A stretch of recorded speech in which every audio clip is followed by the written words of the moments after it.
guys, it's Shaylin and I'm here today with another writing video, and in today's video we're doing a continuation on the past few videos. We've been talking about point of view, and today we're going to be talking about using the first person point of view, and then the next video is going to be on third person. So in today's video I'm going to be going into why you might want to use first person and how you want to go into first person, some do's and don'ts of using that point of view. I've written a lot of stuff in first person. I've written 7 novels in first person, so I consider myself kind of a first person pro. If you don't know what first person is, I'm sorry that our education system has failed you, but it's basically just when the mode of a story is referring to the main character or the narrator as I. So in first person, the narrator and the protagonist become one person. They are the same person and your main character is telling the story. Occasionally it's a different character telling the story if you're getting into like first person witness stuff. That's pretty uncommon, but it is possible, but we're gonna assume for the sake of this video that the protagonist is the narrator. So what are some of the characteristics of first person? It offers a narrower scope and view, which is not necessarily a bad thing. It offers a more intimate sense of voice, and it also makes voice a key element of the story. Is first person right for your story?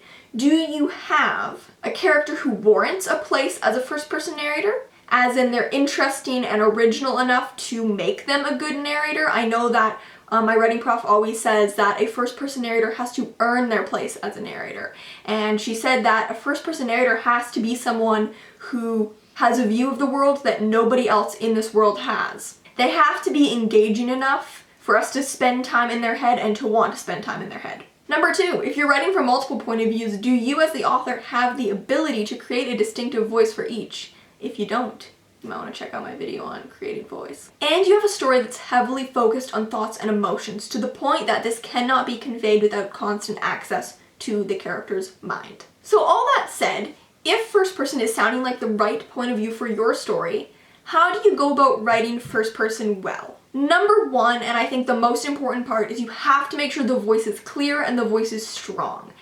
Voice is so important no matter what point of view you're writing in, but when you're writing in first person, it's especially important because it conveys the character's personality. It conveys their specific mode of thinking, and their word choice can tell you so much about who they are as a person. The way they see the world can tell you so much about who they are as a person, what kind of story this is going to be, and what they have to offer as a character. So a strong voice is pretty much the most important part of a first-person narrative, and it's one of the benefits of a first-person narrative, so if you're gonna write in first-person, you might as well take advantage of that voiciness. Another thing about first-person narrators is that a good first-person narrator focuses on the world around them. A good first-person narrator is observant. They are observant of the people around them, of the situations around them, and they describe more than themselves. When they walk into a room, they don't just describe themselves, they describe the other people. They describe what's going on outside of themselves.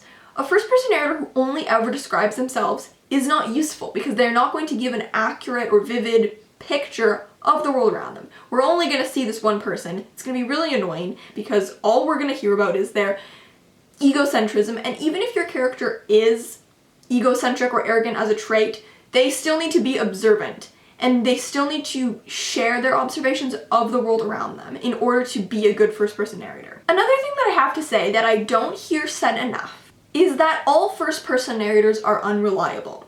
So an unreliable narrator is a narrator that we may not be able to fully trust. And a lot of the time, you hear this about characters who are like sociopathic, or like maybe they have schizophrenia, but they can't tell what's real or not, or whatever. For some reason, this character is unreliable. All first-person narrators are unreliable to some extent. Some more than others, some less than others. Some are obviously extremely unreliable, and some are only a little unreliable. Because the story is being told directly through a specific person's thoughts, it automatically makes them unreliable to some extent because the story is getting filtered through their mode of thinking. Everybody has biases. Most people have biases shifted towards themselves, and because you can only get the story through that one mind, they are unreliable.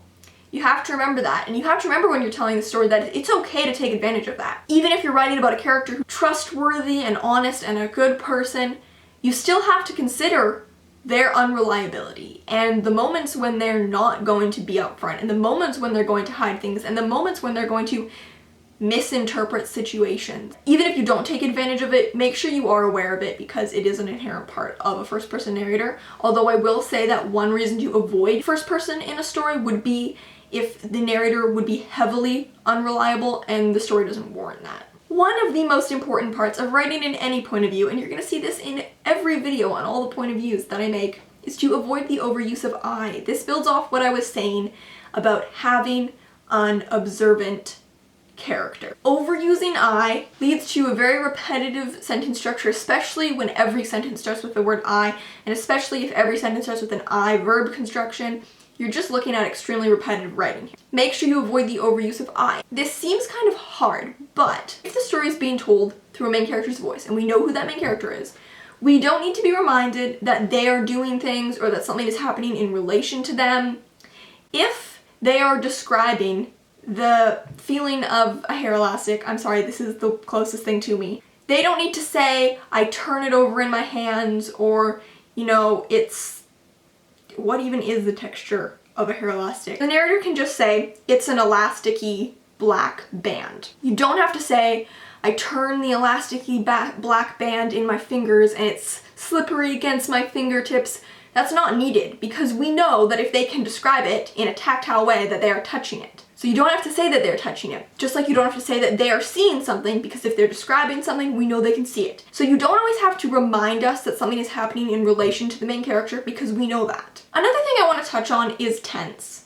Now, in first person, we're generally looking at either past or present. Most books are written in past tense. Sometimes they're written in present. YA is written in present quite often. I really like present tense, I will admit. I am one of those people who loves present tense. First person present versus first person past is you do have to consider the effect that would have on the way the narrator would tell the story, because with the present tense, you get the tension of unknown outcome. The main character doesn't know what's going to happen. If the story is being told in past tense, the main character already knows what's going to happen. This is called a retrospective first person, and there's nothing wrong with it if you're going to write past tense from the first person. Consider your retrospective point of view a little more carefully. First of all, consider when the story is being told from. If it's in past tense, is the story being told 20 years after the end of the story?